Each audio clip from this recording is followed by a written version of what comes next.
Assalamualaikum warahmatullahi wabarakatuh.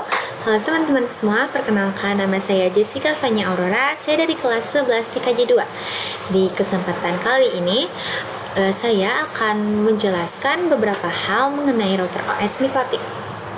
Kita bisa langsung saja. Di sini yang pertama, based on OS. Nah, based on OS ini Mikrotik yang berbentuk software.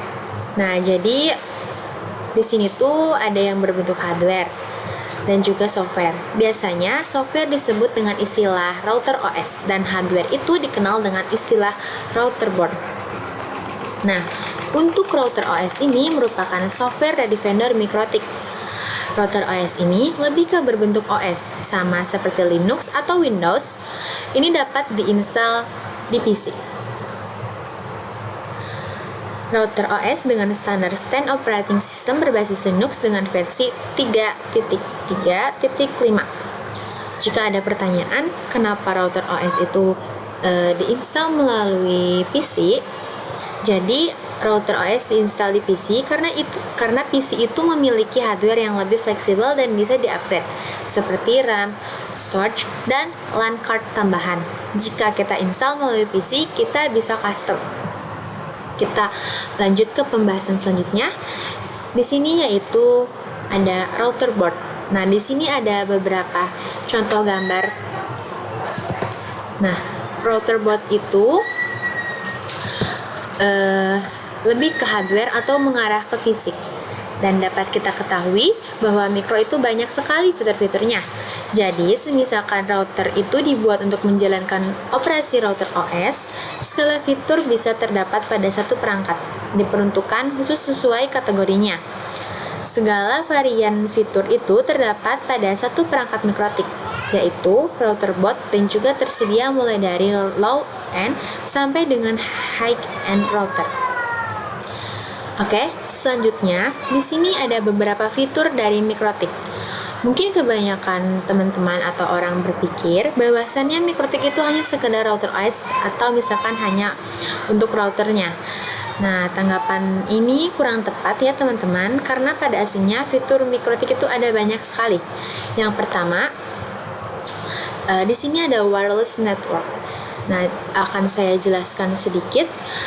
Jadi support 802.11 itu ada A, B, dan sebagainya. Router OS ini mendukung berbagai standar Wi-Fi dari lama sampai terbaru. Artinya itu bisa dipakai untuk banyak jenis perangkat dengan kecepatan internet bisa sesuaikan dengan kebutuhan jaringannya. Maaf. Nah, lalu di sini ada fitur firewall dan net. Nah, firewall itu artinya melindungi jaringan dari akses tidak sah atau dari serangan. Dan NAT itu memungkinkan banyak perangkat memakai satu IP publik. Karena berbasis Linux, aturannya bisa sangat fleksibel dan detail. Firewall dan NAT ini bisa mengatasi serangan dan juga untuk ngeblok website. Nah, kemudian di sini ada QoS atau Quality of Service, digunakan untuk mengatur dan membagi kecepatan internet, di mana Mikrotik kita diatur bandwidth manajemennya. Selanjutnya ada point-to-point tunneling. Fitur ini memungkinkan koneksi jarak jauh secara aman. Biasanya dipakai untuk VPN, koneksi kantor, pusat, dan cabang, akses jaringan dari luar kota, dan juga ada di sini PPTP, PPOE, SSTP. Lalu di sini ada user management. Nah, jadi user management ini ada DHCP agar kita bisa mendapatkan IP secara otomatis. Kemudian ada proxy, hotspot, radius, dan lain sebagainya. Lalu di sini ada tools. Nah, Di sini ada bandwidth, test, torch, mapping, MRTG, dan lain sebagainya. Berisi alat bantu untuk monitoring dan troubleshooting jaringan, seperti cek kecepatan jaringan, tes koneksi antar perangkat, monitoring trafik supaya admin jaringan mudah mengecek kondisi jaringan. Oke, maaf di sini saya ada yang ketinggalan lupa disebutin, yaitu di sini ada routing. Nah, yang ini routing RIP, OSPF, PGP, RIPNG, OSPF v3. Nah, jadi fitur ini berfungsi untuk menentukan jalur terbaik pengiriman data antar jaringan. Biasanya itu digunakan di jaringan besar supaya koneksi tetap cepat, stabil, dan otomatis mencari jalur cadangan jika ada gangguan. Kita bisa lanjut saja. Nah, selanjutnya di sini ada perkategorian nama, tipe, dan arsitektur router board ya teman-teman. Nah, untuk perkategorian nama pada Mikrotik terbagi menjadi 3. Nah, ada yang berdasarkan simbol nama, ada yang berdasarkan word, dan juga ada yang berdasarkan exceptional naming.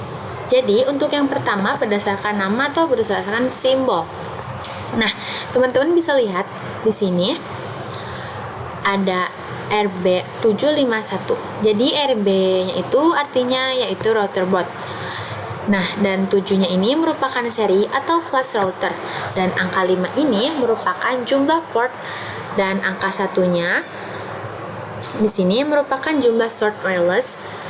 Nah, di sini juga ada yang word, dan untuk exceptional naming learning itu namanya disederhanakan dan disesuaikan dengan tahun pengembangan, dan biasanya internetnya lebih dari 9 port. Nah, di sini ada contohnya ya teman-teman.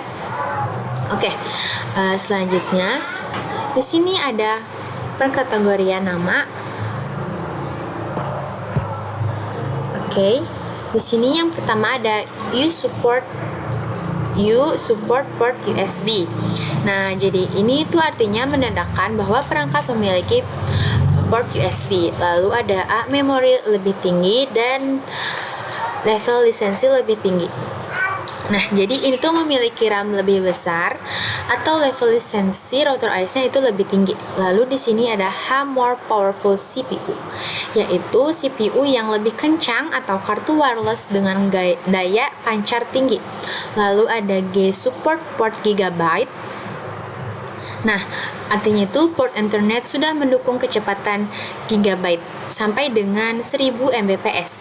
Lalu ada 5, support port SFP. Nah, mendukung port SFP untuk koneksi kabel fiber optik. Lalu juga di sini ada support frekuensi 5 GHz, yaitu mendukung frekuensi wireless 5 GHz. Lalu di sini ada yang 2,43 GHz, yang artinya mendukung frekuensi wireless 2,4 GHz. Lalu di sini ada dual band 5 GHz dan 2,45 GHz. Nah, jadi ini tuh mendukung kedua frekuensi sekaligus. Lalu yang terakhir ada TC Tower Vertical Case. Nah, ini tuh bentuk casing vertikal menara. Oke, jadi cukup sekian video pembelajaran mengenai Mikrotik dari saya. Maaf bila ada kekurangan dan kurang jelas dalam menyampaikan materi. Wassalamualaikum warahmatullahi wabarakatuh.